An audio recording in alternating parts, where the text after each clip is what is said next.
Hello అందరికీ రొయ్యలు దోసకాయ టమాటా కర్రీ ఒక్కసారి ఇలా చేసుకోండి, చాలా టేస్టీగా ఉంటుంది. మేము చిన్నగా ఉన్నప్పుడైతే అమ్మ వాళ్ళు అన్ని కర్రీస్ ఇలాగ కలిపి వండుకునేవాళ్ళండి. ఆ రోజుల్లో ఆ టేస్టే వేరుగా ఉంటుంది కదా. రొయ్యలు ఫ్రై చేసుకొని కడుక్కొని శుభ్రంగా పక్కన పెట్టేసుకోవాలి. ఒక బౌల్ తీసుకొని అందులోనే కట్ చేసి పెట్టుకున్న దోసకాయ ముక్కలు, అలాగే టమాటా ముక్కలు, రొయ్యలు, ఉల్లిగడ్డ, పచ్చిమిర్చి ముక్కలు కూడా వేసుకొని ఉప్పు, కారం, పసుపు, అల్లం వెల్లుల్లి పేస్టు, కరివేపాకు, కొంచెం ఆయిల్ వేసుకొని మంచిగా కలుపుకోవాలండి. ఎంత కలుపుకుంటే అంత టేస్ట్గా ఉంటుంది కూర.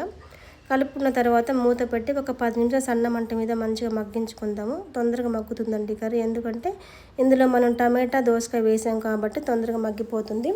మగ్గిన తర్వాత మూత తీసి ఒక్కసారి కలుపుకొని ఒక గ్లాసు వాటర్ పోసుకొని అందులోని ధనియాల పొడి, జీలకర్ర పొడి కూడా వేసుకొని మూత పెట్టి ఒక 10 నిమిషాలు హై ఫ్లేమ్లో ఉడికించుకున్న తర్వాత ఆయిల్ పైకి తేలుతుంది కదా, అప్పుడు కొంచెం కొత్తిమీర వేసుకొని 2 నిమిషాలు ఉన్న తర్వాత దింపేసుకోవడమే.